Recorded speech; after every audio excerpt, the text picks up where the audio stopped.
Welcome to another episode of The Bug Bite, hosted by yours truly, Tech Coach Ralph. In today's episode, we will be reviewing the power outage that knocked out the whole Northeast power grid in 2003. I remember when this happened back in the days, they were showing it on the news from like the overhead, and it was dark. There was no lights on in that area. This affected New York, Ohio, some parts of Canada. It was just dark all over the place. So we're gonna get into that today. All right. So let's get into it. So we're gonna be reviewing two articles, one from history.com and one from Wikipedia that talks about this. All right. So this happened in 2003. And so the history.com article is called Blackout Hits Northeast United States. So it says a major outage knocked out power across the eastern United States and parts of Canada on August 14, 2003. Beginning at 4:10 p.m. Eastern Time, 21 power plants shut down in just 3 minutes. 50 million people were affected, including residents of New York, Cleveland, Detroit, as well as Toronto and Ottawa, Canada. Although power companies were able to resume some services in as little as 2 hours, power remained off in other places for more than a day. The outage stopped trains and elevators, disrupting everything from cellular telephone services to operations at hospitals to traffic at airports. So imagine that, right? Everything gets shut down. So I'm sure hospitals have some sort of backup power system generators and stuff like that, but not expecting the power to just be completely shut off. Imagine all the equipment that hospitals use, and is it even possible for the generators to be able to handle all that power that's being there's the I don't even know the name of the tools in the hospital, but like the things that you use to like do the shock on the chest, the monitors that are beeping, the computers, all of that stuff, right? It's like you have to go back to the very primitive days of medicine to be able to manage at that, right? I don't know if some nurses nowadays and some doctors nowadays can even manage without having all those tools and utilities to them, right? And now imagine at the airport, flights are grounded, they can't come in, they can't come out. What if there was a flight landing at the time and everything goes dark and they can't see anything? You know, so this is massive. This was a massive outage, right? So in New York City, it took more than 2 hours for passengers to be evacuated from stalled subway trains. So imagine it's pitch black in there, and you know the size of the rats in New York. So when it goes dark, and now these people are stuck in the subway tunnels, the rats get excited. All right, so 2 hours for passengers to be evacuated from the stalled subway trains. Small business owners were affected where they lost expensive refrigerated stock. The loss of the use of electric water pumps interrupted water services in many areas.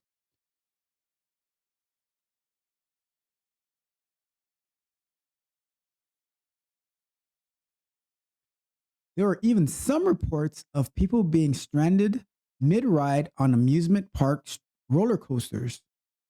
So imagine you're at the top of the roller coaster or the Ferris wheel and you're stuck for hours. You can't get down. That is scary. At the New York Stock Exchange and bond market, though, trading was able to continue thanks to backup generators. Of course, because the people who handle the money are prepared for everything. They are not going to let their dollar get affected. And that is smart and genius, right? The the subway, the city of New York, right? The subway, like, oh well, we'll let the rats eat the passengers if anything goes wrong. Everything else gets affected, but the trading goes on as expected. Can't blame them for that. Authorities soon calmed the fears of jittery Americans that terrorists may have been responsible for the blackout, but they were initially unable to determine the cause of the massive outage. American and Canadian representatives pointed fingers at each other, while politicians took the opportunity to point out major flaws in the region's outdated power grid. Finally, an investigation by a joint US Canada task force traced the problem back to an Ohio company, First Energy Corporation. When the company's East Lake plant shut down after unexpectedly, when the company's East Lake plant shut down unexpectedly after overgrown trees came into contact with a power line, it triggered a series of problems that led to a chain reaction of outages. First Energy was criticized for poor line management and, more importantly, failing to notice and address the problems in a timely manner before it affected other areas. So, before, just want to throw this in there. This goes to the reason that history.com is giving. This is why I also want to review the Wikipedia article, because the Wikipedia article says something different than the reason that history.com is giving. Maybe because the demographic of people that history.com believes is reading their site gives a watered down, maybe not even true reason of the cause of this power outage, right?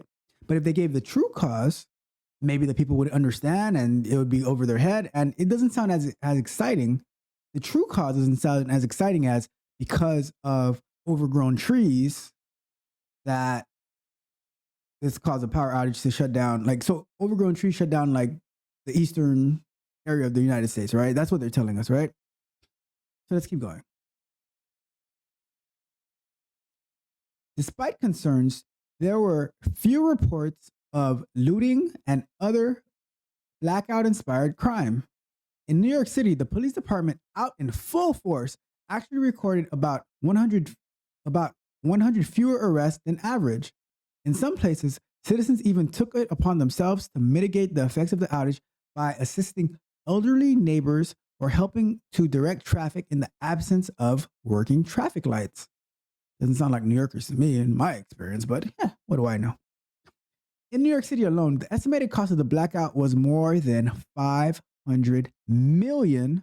$500 million in just New York City from the power going out for a few hours to a few days. Let's keep going.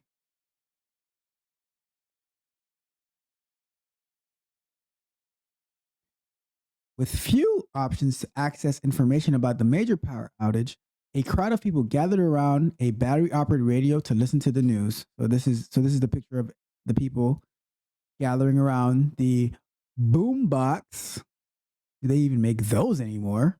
But they gathered around the boom box to listen to the news about what's going on with the power outage.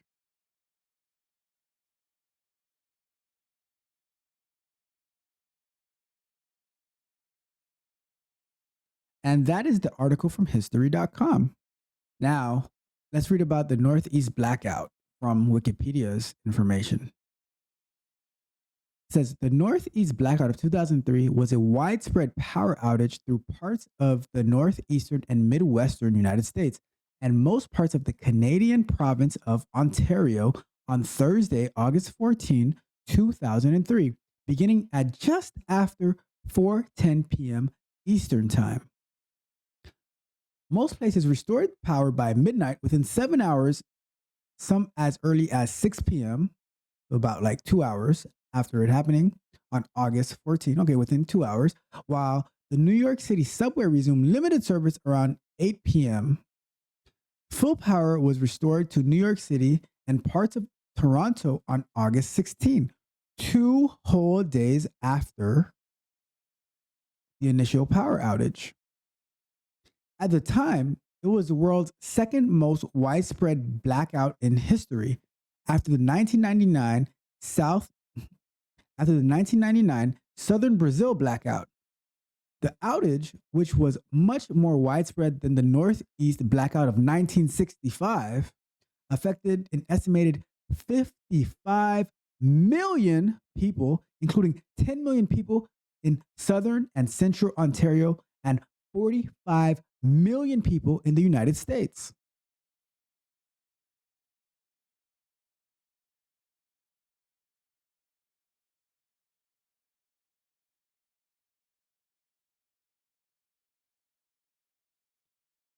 The blackout's proximate cause, and here we get to the root of the issue, right?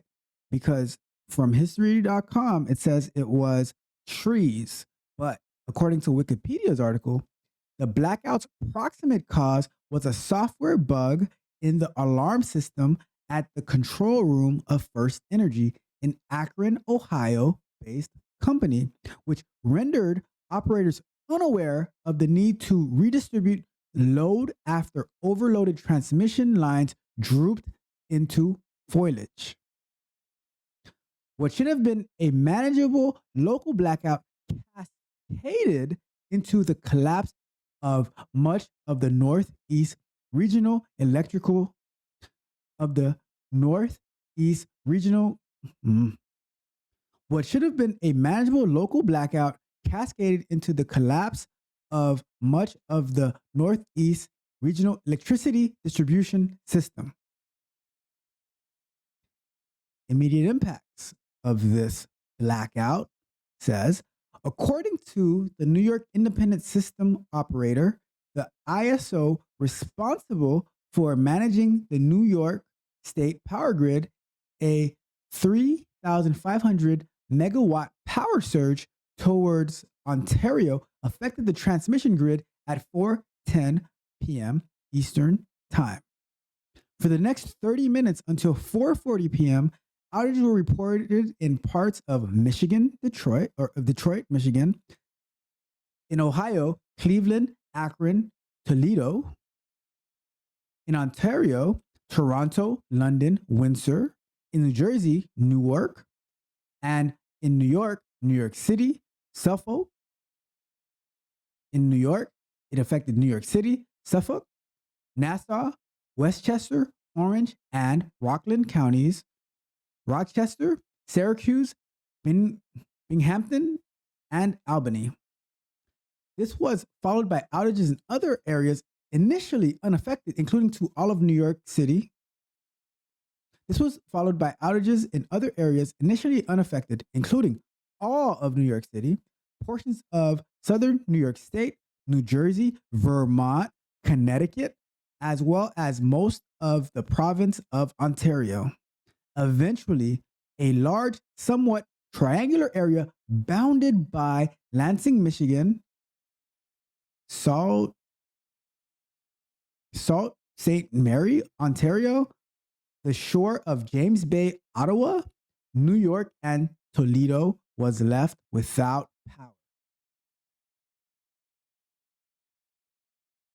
According to official analysis of the blackout prepared by the US and Canadian government, more than 508 generating units at 265 power plants shut down during the outage. In the minutes before the event, the NYISO managing power system was carrying 28,700 megawatts of load. At the height of the outage, the load had dropped to 5,716 MW, a loss of 80%.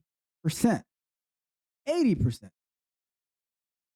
Essential services remained in operation in some of these areas. In others, backup generation systems failed. Telephone networks generally remained operational, but the increased demand triggered by the blackout left many circuits overloaded. Water systems in several cities lost pressure, forcing boiling water advisories to be put into effect. Cellular services was interrupted as mobile networks were overloaded with the increase in volume of calls. It's a cascading effect. It is a cascading effect.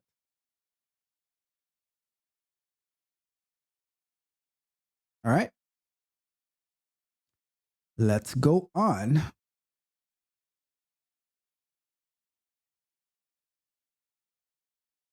Television and radio stations remained on the air with the help of backup generators, although some stations were knocked off the air for periods ranging from several hours to the length of the entire blackout. It was a hot day, over 31 degrees Celsius or 88 degrees Fahrenheit in much of the affected region, and the heat played a role in the initial event that triggered the wider power outage. The high ambient temperature increased energy demand, and people across the region turned on fans and air conditioning. This caused the power lines to sag as higher currents heated the lines.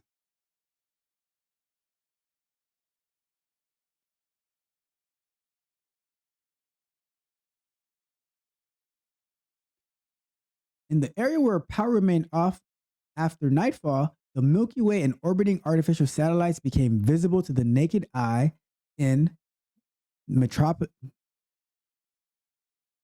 In areas where the power remained off after nightfall, the Milky Way and orbiting artificial satellites became visible to the naked eye in metropolitan areas where they cannot ordinarily be seen due to the effect of air particulates and air pollution.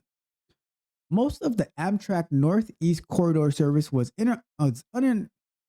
most of the Amtrak Northeast Corridor service was interrupted as it relies on electricity for its signaling and crossing system. Electrified commuter railways also shut down. Via Rail in Canada was able to continue most of its service. All airports in the affected area were closed immediately, so there were no takeoffs and incoming flights had to be diverted to airports with power. The reliability of the electrical grid was called into question and required substantial investments to repair its shortcomings. All right. Let's just scroll through the titles. We already talked about the duration. We don't need to get into particulars of duration. Unaffected areas. We don't really care about that. The causes. Let's read through the causes a little bit, right? It says, so let's see. For what it's worth. A series of faults caused by tree branches touching power lines in Ohio, which were then complicated by human error, software problems, and equipment failure, led to the most widespread blackout in North American history. So maybe the trees had something to do with it, but at the end of the day, it was software-related bugs due to race conditions. And you ask, what are race conditions? Let's find out.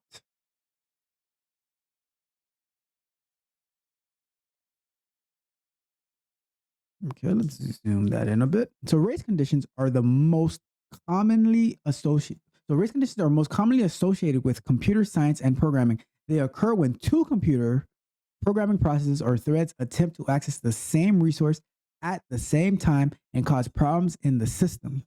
Race conditions are considered a common issue for multi-threaded applications. All right, so let's get rid of that. And I've seen my share of race conditions in software, but nothing that shut down the power for the whole northeastern United States. All right, we don't need to get into the actual background unless it talks about the race condition. Let's scroll through real quick.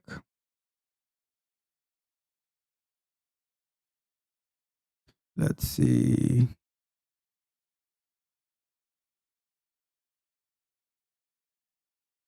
So, okay, let's look at the computer failure, right?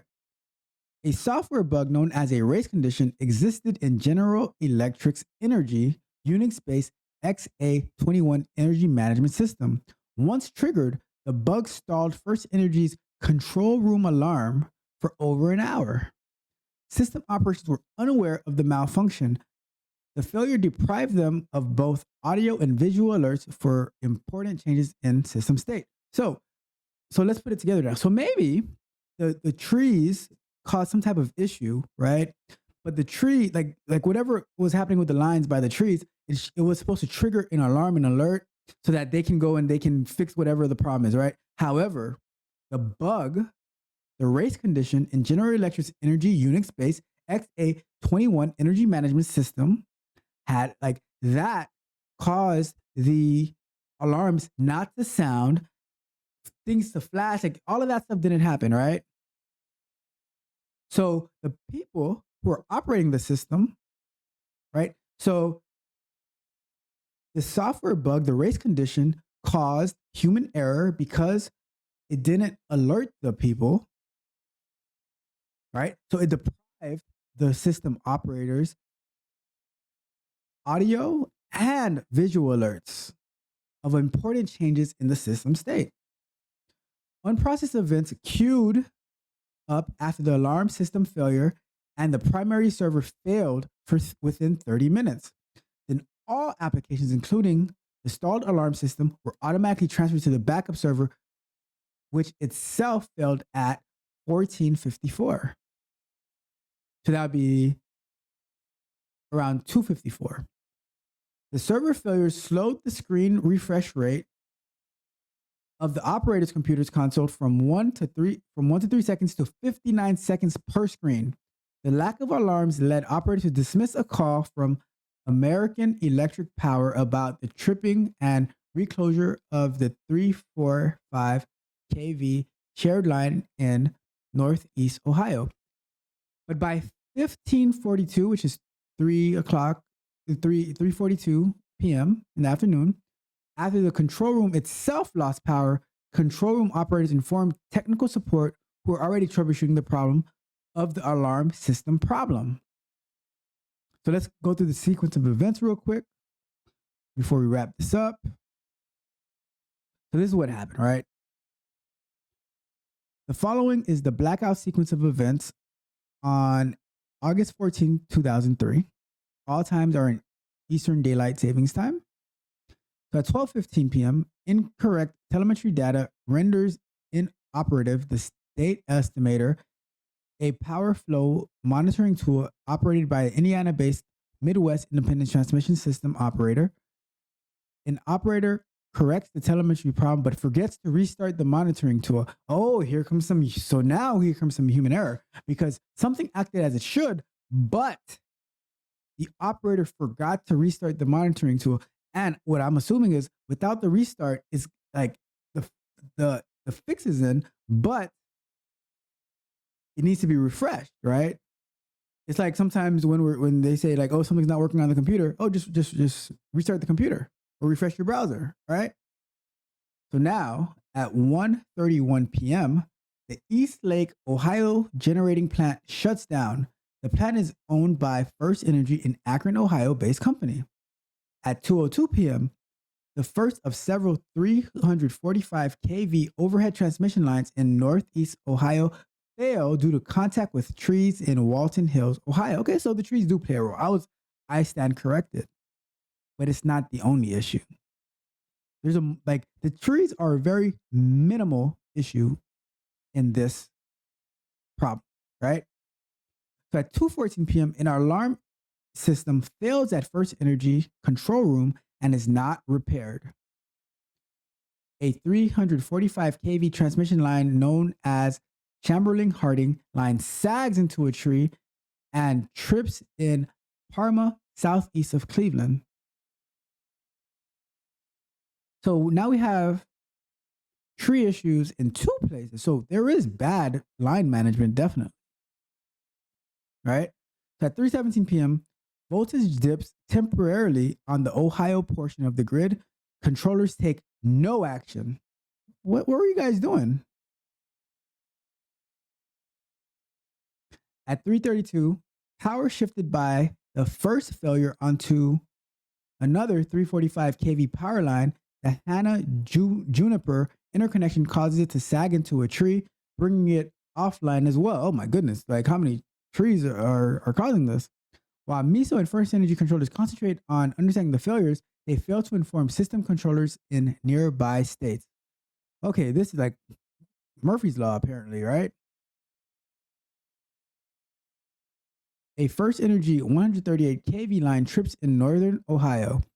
At 3:39 p.m., at 3:41, a circuit breaker connecting First Energy's grid with that of American Electric Power is tripped as a 345 kV power line, Star South Canton interconnection, and 15 138 kV lines fail in rapid succession in northern Ohio.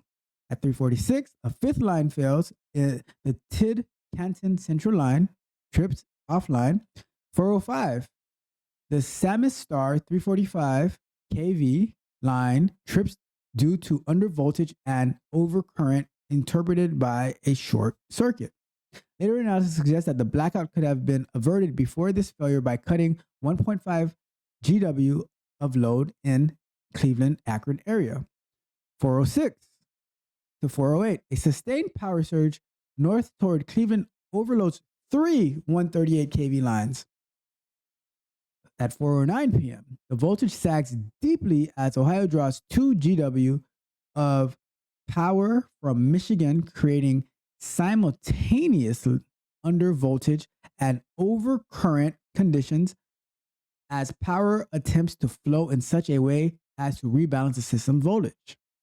At 4:10, many transmission lines trip out, first in Michigan, then in Ohio, blocking the eastward flow of power around the south shore of Lake Erie from Toledo, Ohio, east through Erie, Pennsylvania, and into South Erie County, but not most of the Buffalo metropolitan area.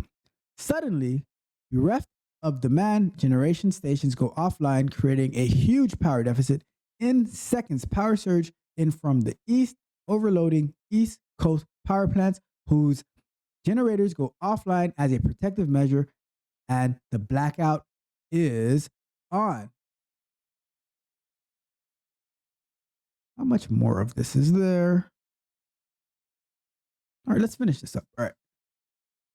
So at okay, where are we? All right. So at 4:10, so now we're getting very specific, right? So the first one is at 4:10 and 34 seconds. At 4:10 and 37 seconds p.m., the eastern and western Michigan power grids disconnect from each other. Two 345 kV lines in Michigan trip, a line that runs from Grand Ledge to Ann Arbor known as Oneida Majestic Interconnection trips. A short time later, a line running from Bay City South to Flint in Consumer Energy System known as Hampton Thetford line also trips. 4:10, 38 seconds, Cleveland separates from Pennsylvania grid. 4:10, 39 seconds, 3.7 GW power flows from the east all along the north shore of Lake Erie throughout Ontario to southern Michigan and northern Ohio. A flow more than 10 times greater than the condition 30 seconds earlier, causing the voltage drop across the system.